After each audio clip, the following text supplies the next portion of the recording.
Le changement climatique est aperçu à tous les niveaux, partout dans le monde, au Sénégal et dans la région de Kédougou. Pour maintenir le bon climat que nous avions depuis des années durant, il faut qu'on fasse d'énormes combats pour le maintenir. Le gouverneur adjoint chargé des affaires du développement. À travers ces activités-là, nous participerons à une forme dans une sorte d'approche pédagogique, à rendre les populations plus conscientes des méfaits du changement climatique, mais surtout de ne pas céder à la catéchèse de ce qu'on pourrait appeler le climato-scepticisme. Surtout ça, les théories complotistes, les climato-sceptiques, tout ça, il ne faut pas que l'on cède à leur évangile et puis on essaie de capitaliser à travers les ressources humaines dont on dispose et à faire passer le message pour que les gens sachent que le changement climatique, c'est une réalité. Ainsi, des clubs pour lutter contre le changement climatique sont installés partout dans le pays grâce aux partenaires comme l'Association internationale de solidarité internationale. C'est une association et aujourd'hui, nous savons que l'État a mis en place de nombreuses politiques. Aujourd'hui, nous allons nous rapprocher de l'administration pour quand même les accompagner dans cette politique-là. Et nous avons vu que le point focal vient de le dire tout récemment.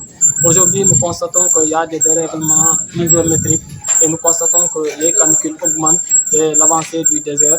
Et aujourd'hui, nous avons une politique vraiment pour amoindrir et protéger notre environnement. Parce que tout ce qui se passe aujourd'hui, c'est nous qui sommes à l'origine. Kédougou étant une région spécifique, différentes stratégies doivent être menées pour redorer le blason. L'enjeu est de taille dans les deux régions de Ziguinchor et de Kédougou qui restent encore de bastions des forêts denses. La coordinatrice du projet revient sur les stratégies. Donc, Kédougou et Ziguinchor restent les bases qu'on doit carrément renforcer, qu'on doit préserver du mieux qu'on peut. Donc, on prend en compte cet enjeu-là dans nos rencontres. C'est pour cela qu'on en a fait une zone spécifique. On en a profité de cette activité pour installer officiellement le club qui vient que installé hier seulement, a commencé bien avant à dérouler ses activités. Mais aussi, on pense à élargir carrément les activités au niveau de Kédougou en fonction des spécificités de la zone. Tout aussi bien que la zone de Ziguinchor, en prenant en compte les impératifs de préservation des ressources naturelles. Après l'installation des clubs de lutte contre les changements climatiques un peu partout dans le pays en Afrique, dans la région de Kédougou, les élus locaux ont été renforcés sur la lutte contre le changement climatique pendant 24 heures. C'est un thème qui est venu à son heure. Mais vous savez, comme ils l'ont dit, il y a la mise en place de structures locales dans lesquelles vraiment toutes les couches de la population vont être représentées.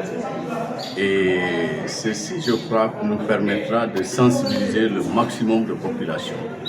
Et aussi, à travers, je sais que si vraiment le travail est bien fouillé, on pourrait, les collectivités territoriales pourraient se tirer d'affaire avec notamment en tout cas des recettes qui peuvent leur revenir, surtout avec l'installation des sociétés minières. Les spécialistes de l'environnement conseillent aux ONG, aux partenaires, mais aussi au gouvernement. Le message surtout, c'est de suivre des études climatologiques qui ont été développées pour voir que le changement climatique est une réalité. Que ce soit la dégradation du régime pluviométrique, que ce soit l'évolution également des températures. Donc ce que des climatologues comme Forest ont appelé la dégradation du régime pluviométrique au Sahel. Comme recommandation, il faudrait bien entendu que les organisations qui, bien entendu, évoluent dans le secteur agricole de manière globale puissent véritablement suivre les études qui ont été déroulées, que ce soit par des organismes internationaux, que ce soit par l'ANACIM, et suivre également les prévisions saisonnières qui sont déroulées chaque année pour voir la variabilité climatique, surtout au niveau du Sahel. Les changements climatiques désignent les variations à long terme de la température et des modèles météorologiques. Momodou Cissé Kédougou, TSTV.